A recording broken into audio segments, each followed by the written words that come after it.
Hola, amados hermanos, somos Claudia, Felipe y Eva.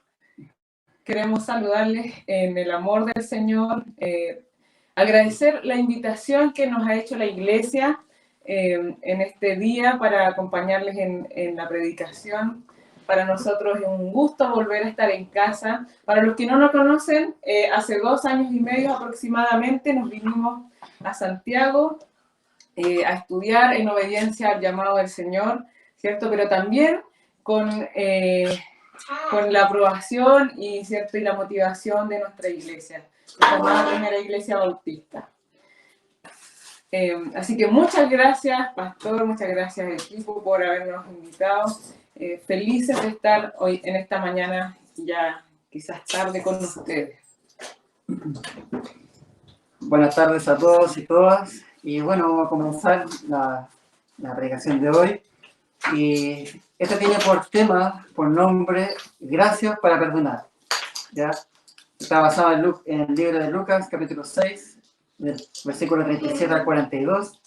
¿Ya? Y tenemos que empezar esta predica obviamente haciendo una contextualización, sabiendo que el libro de Lucas fue escrito con el propósito de fortalecer la fe de todos los creyentes y para responder el ataque de aquellos que no creían, de aquellos que eran incrédulos. ¿Ya? Lucas quería demostrar concretamente la participación de los cristianos gentiles en el reino de Dios y que esta era una enseñanza de Jesús. Aquellos cristianos que no eran judíos, evidentemente en esa época eran excluidos o eran vistos de forma extraña. Y aún así, Lucas quiere expresar que Jesús en sus enseñanzas estaba la intención y buscaba que la fe era para todos. Asimismo, Jesús, guiado por el Espíritu Santo, predicaba, enseñaba y curaba, manifestando la acción liberadora del Evangelio. Y este aspecto es importante, saber y reconocer que el Evangelio libera, liberta. ¿Ya? En este texto Jesús caminaba, como era de costumbre, y estaba junto a una multitud. Entre la multitud estaban los 12 discípulos, a quien ya había escogido. ¿Ya? Esta multitud le seguía, quería escucharle y también quería que les sanara de forma física y también espiritualmente. ¿Ya? Siendo este texto parte de las bienaventuranzas, relatos que son bastante conocidos por nosotros, pero que es clave saber este aspecto, esta contextualización para poder comprender el texto que acabamos de leer. Ahora, como ya sabemos, estamos en este mes, ¿cierto?, hablando sobre la gracia, cuál ha sido protagonista de las temáticas que se han abordado. El pastor Marcelo, hace 2 semanas atrás, nos compartió sobre la fuente de toda gracia. Y el pastor Josué, la semana pasada, nos habló sobre Jesús como la revolución de la gracia. Hoy veremos la gracia para perdonar. ¿Ya? Y en los siguientes 4 puntos que queremos destacar en esta jornada, algunos, estamos en vivo, algunos principios e ideas que el texto nos recuerda y que tenemos que considerar al momento de ejercer la gracia del perdón. Así es, queridos hermanos, vamos a ver 4 puntos que este texto, justamente como decía Felipe, nos recuerda. El primer punto que queremos decirles es que en la gracia del perdón todos somos pecadores e incompetentes para ser jueces. El apóstol Pablo, en el libro de los Romanos, hablándole a los judíos sobre algunas de las ventajas que tenían ellos, los interpela y les pregunta, le dice: ¿acaso llegamos a la conclusión de que los judíos somos mejor que los demás? Claro que no, pues ha demostrado que tanto judíos como gentiles, están bajo la condición del pecado. Y es la misma condición que tenemos nosotros, por cierto. Entre nosotros no hay ninguno que sea justo, ni siquiera uno. Amados hermanos, les tengo una buena nueva, y es que todos somos pecadores. Buena noticia, ¿no? Se nos olvida de repente. Ayer estábamos en la jornada de la pastoral juvenil con distintos pastores que trabajan en el área, y el pastor Félix Ortiz, desde España, un pastor bautista, nos recordaba esta verdad. Y nos decía algo tan sencillo, pero tan cierto, que quiero compartirles hoy día a ustedes. Él decía, todos tenemos cosas que si salieran a la luz, nos harían avergonzarnos. Y es verdad. Es decir, todos tenemos cosas que ocultas, todos tenemos cosas que nosotros solamente y el Señor conocen. Y que si fueran expuestas a la luz, quizás tardaríamos un poco más en juzgar al otro. Hermanos queridos, todos somos pecadores. Ahora esto no se trata de una autoflagelación espiritual o de una conformidad resignada a nuestra naturaleza humana de pecadores. ¿Cierto? No nos podemos hacer los ciegos ni los sordos ante el pecado. El llamado a no juzgar no significa pasar por alto aquello que vemos u oímos de nuestros hermanos y con eso evitar discernir entre lo bueno y lo malo. No es ese llamado. No somos llamados a ser juez de nadie. Las palabras de Jesús son claras, no juzgues. A lo que somos llamados es a ser honestos y críticos desde el discernimiento, pero por sobre todo desde el amor. El mal crítico lo pone a él y a la persona que interpela en una posición que no le corresponde. Porque cuando aquella persona ha sido nuestro esclavo o nuestra esclava para tener que rendirnos cuentas a nosotros, o cuando tú o yo hemos sido su señor o juez, ningún cristiano es llamado a juzgar a su hermano y a condenarlo. Somos llamados a ser críticos del pecado, pero a abordarlo desde la inmensa gracia. Amén. Un segundo punto que queremos destacar es que en la gracia del perdón, la relación con el otro sí importa. Es interesante notar que Jesús, en este gran discurso de las bienaventuranzas, no obvia las relaciones humanas. Es decir, que el trato, el comportamiento, la actitud con el otro es algo que tenemos que desarrollar en nosotros, ¿ya? La contracultura cristiana, sabemos que el cristianismo siempre ha sido una creencia que trata de ir contra la cultura establecida, no es un asunto individualista, sino que es algo comunitario, es algo que se vive con el otro. Por eso la relación con el otro sí importa, ¿ya? No es gratuito, no es coincidencia que uno de los mandamientos más importantes se direcciona hacia un otro, ¿ya? El amar al prójimo como a uno mismo. No podemos amarnos si no estamos amando al otro, y no podemos amar al otro si no nos amamos a nosotros, ¿ya? Y evidentemente se cierra esta dinámica, parte y se cierra con el amor a Dios. Si amamos a Dios, nos tenemos que amar nosotros mismos, pero también tenemos que amar al otro. Esta triangulación tiene que ser perfecta. La fe en Jesucristo no se puede concebir sin una dimensión relacional, sin una dimensión de contacto con el otro, ¿ya? Jesús, desde su amor y su vínculo con Dios, no tuvo otro objetivo que el amor con otro, ¿ya? Con el amor hacia nosotros. Y a Jesús, si no hubiera amado a Dios, si no hubiera decidido obedecer a Dios, hubiera significado que no lo amaba y que no nos amaba a nosotros mismos. Pero al contrario, Jesús se entregó a sí mismo para obedecer en amor a Dios y para amarnos a nosotros mismos. Amén. Por eso la relación con el otro sí importa, y eso tenemos que tenerlo muy claro en el momento de conocer y de desarrollar la gracia en nuestra vida. No se puede creer en Dios y ser indiferente con la situación del otro, del prójimo, de aquellas personas que están a mi alrededor. Evidentemente Jesús nunca espera que la relación entre hermanos y hermanas sea perfecta. Al contrario, tiene muy claro que es muy difícil la relación humana, ¿ya? Es muy común vivir en conflicto y es muy natural por lo demás. Pero aún en el conflicto, aún en estas circunstancias, debemos actuar con amor, gracia y perdón. Un tercer punto que nos gustaría compartir con ustedes es que en la gracia del perdón, la inconsecuencia no aporta en nada. ¿Cómo le dice Jesús a los que le estaba predicando? Hipócrita. Hipócrita. Fuerte pero clave es esta palabra que usa Jesús para aquellos que les gusta inmiscuirse en los pecados del otro mientras no enfrentan sus propias faltas que quizás son aún más graves.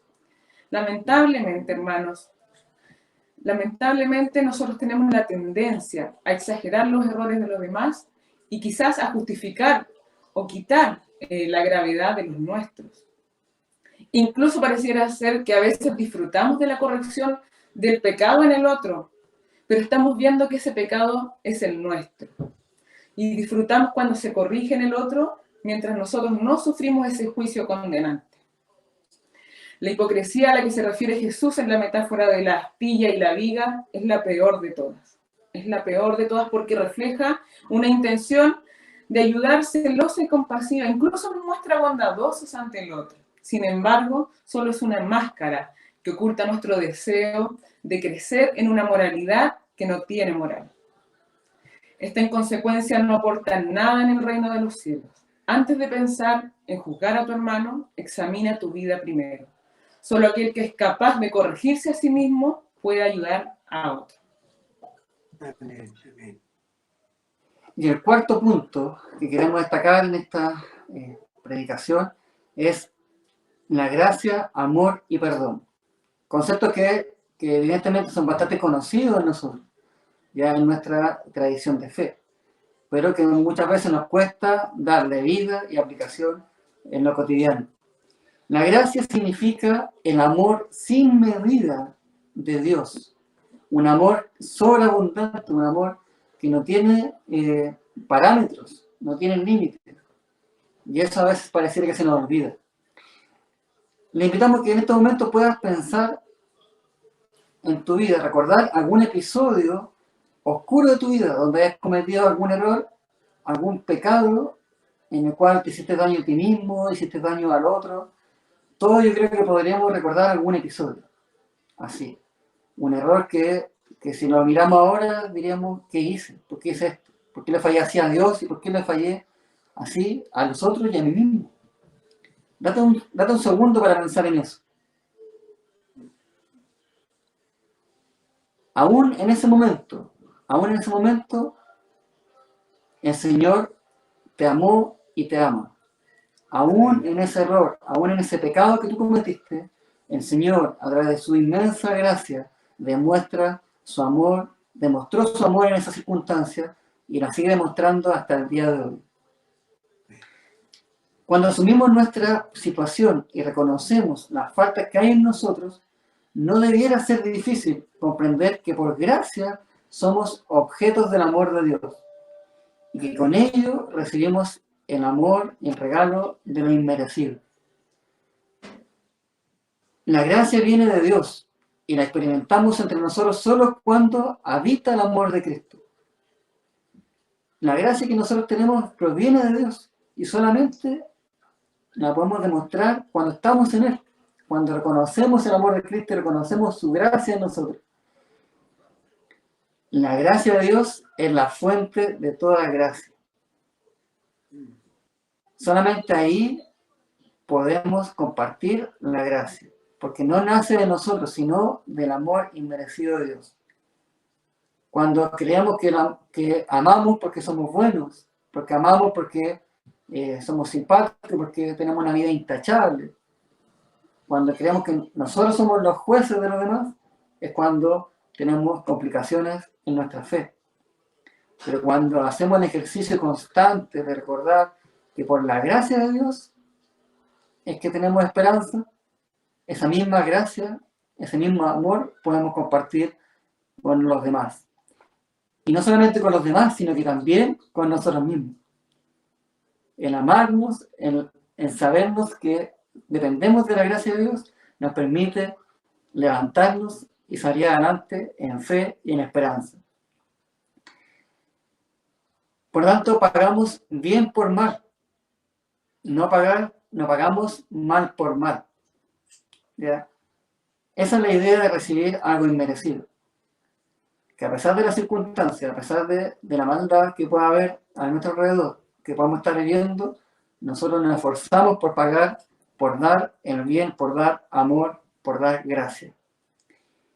Una interesante conclusión que llegó Martín Lutero decía que la gracia no es algo que Dios infunda al pecador, sino que es más bien la actitud de amor y de perdón. Y con esto, hermanos queridos, queremos ir ya cerrando esta predicación. Y queremos recordarles el título, Gracia para perdonar. Perdona y serás perdonado, dice el texto. Lucas incorpora esta frase, esta propuesta en activo o en positivo, podríamos llamarle. Él no nos está diciendo que no hagamos algo para que no nos hagan lo mismo, ¿cierto? Al contrario, nos está diciendo que hagamos esto para que nos hagan lo mismo. Parece trabalengua, pero tiene algo muy cierto. No nos está diciendo no juzgue. El mandato es a no juzgar, nos está diciendo perdona. Es decir, es un mandato, perdona, es una acción activa que nos invita a hacer. Perdona y serás perdonado. Y no por el hecho solamente de que seremos perdonados, así como casi una negociación, sino que tiene que ver con la gracia que hemos recibido del Señor. Philip Yancey, hemos escuchado a este autor, ¿cierto? En algunas ocasiones, el pastor lo recomendaba la semana pasada. Nos dice algunas ideas sobre el perdón. Solo el perdón puede detener el ciclo de la culpa y el dolor, rompiendo la cadena de falta de gracia.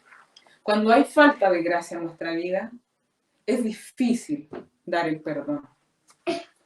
La falta de gracia nos cubre, nos ciega de la posibilidad que tenemos en Cristo. Dice también que el perdón ofrece una vía de salida. No soluciona todo respecto a la culpa y la justicia, pero sí permite que la relación comience de nuevo. Amén. ¿Cuántas veces pasamos años sin resolver un conflicto? Relaciones rotas, quebradas, porque el perdón no tuvo cabida en la solución. El perdón puede alivianar la carga y hacer posible la transformación del culpable. Imaginen solamente nuestra vida, hermanos queridos. Cada vida de nosotros ha sido transformada por el poder de Jesucristo. Y ese perdón que está en nosotros podemos darlo a los demás. No solamente podemos, sino que es un mandato. Debemos perdonar. Y en esa acción de perdón hay transformación. Aquel culpable tiene una oportunidad de transformar su vida y de mejorar. El perdón inmerecido puede cortar las cuerdas para que caiga de nuestra espalda el opresivo peso de la culpa. El perdón nos libera. El perdón es una acción liberadora. Y es por gracia. Rompe y afloja, ¿cierto?, el nudo estrangulador de la culpa. Cuando ponemos al que perdona del mismo lado del que hizo daño. La filósofa famosa Simone Weil dice: yo también soy distinta a lo que me imagino ser. Saber esto es perdonar. Cuando nos ponemos en el lugar del otro y pensamos en que nosotros podríamos haber hecho el mismo error. Incluso a veces no nos damos cuenta del error que cometemos. Cuando tomamos conciencia de esa dimensión, sabemos perdonar. Imaginen la vida de Pedro. Pedro, el apóstol, experimentó el triple perdón de Jesús ante esa negación, ¿cierto? Una negación casi inesperada, es decir, un discípulo que lo acompañaba hasta la muerte. No hubo caso cuando se presentó la oportunidad, lo niega 3 veces. ¿Qué haces tú cuando uno de tus discípulos te niega? Niega toda la experiencia vivida, niega el amor que conoció. ¿Qué haces tú? Pedro experimentó el perdón de Jesús y no fue necesario que pasaran meses o que pasaran años. Lo experimentó enseguida de su pecado. Y fue una acción restauradora en la vida de Pedro para que él siguiera siendo un aporte increíble en la formación de nuestra iglesia, de la iglesia de Cristo. Hermanos queridos, debemos perdonar y debemos tener gracia para perdonar. Amén. La gracia solo viene de Dios. Pero ¿cómo la experimentamos nosotros? Si no es a través del perdón entre nosotros. Cuando alguien nos perdona, podemos sentir esa gracia de Dios. Cuando alguien nos perdona, cuando hemos sido perdonados por un daño feo que hemos hecho, hemos de experimentar la gracia que viene de Dios. Y aún así estamos llamados a nosotros tener gracia para perdonar. Debemos perdonar a quienes nos ofenden. Debemos ejercer el poder y esa acción liberadora del Evangelio. Cuando Jesús nos dice que la libertad nos hará libre, no solo nos hace libre, cierto, del pecado, nos da salvación, pero nos da una salvación hoy y aquí. La gracia de Dios nos salva y nos libera de la opresión del pecado. Pero eso debe verse en acciones concretas y en tu vida y en la mía. Hermano querido, ¿estás en conflicto con alguien? Les mencionaba hace un momento, a veces pasamos años y meses en relaciones quebradas. Con Felipe, obviamente, no sé si ustedes han tenido la oportunidad de enojarse con su cónyuge, o con un hermano, o con un familiar. Nosotros la hemos tenido. Me imagino que ustedes también. Y a veces, incluso pasan días que mantenemos enojados. Al principio no era tanto, ¿cierto? Queríamos enamorarnos cada día más. Ahora que ya estamos muy enamorados y que sabemos que eso va a durar mucho rato más, a veces nos aprovechamos de esa situación. Pero eso no nos hace bien. ¿Qué pasa en las relaciones? Yo he sabido de relaciones que pasan semanas, meses, años sin hablar. Relaciones que incluso nunca vuelven a restaurarse.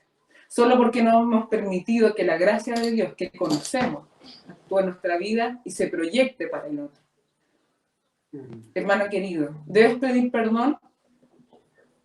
¿Tienes que perdonar a alguien?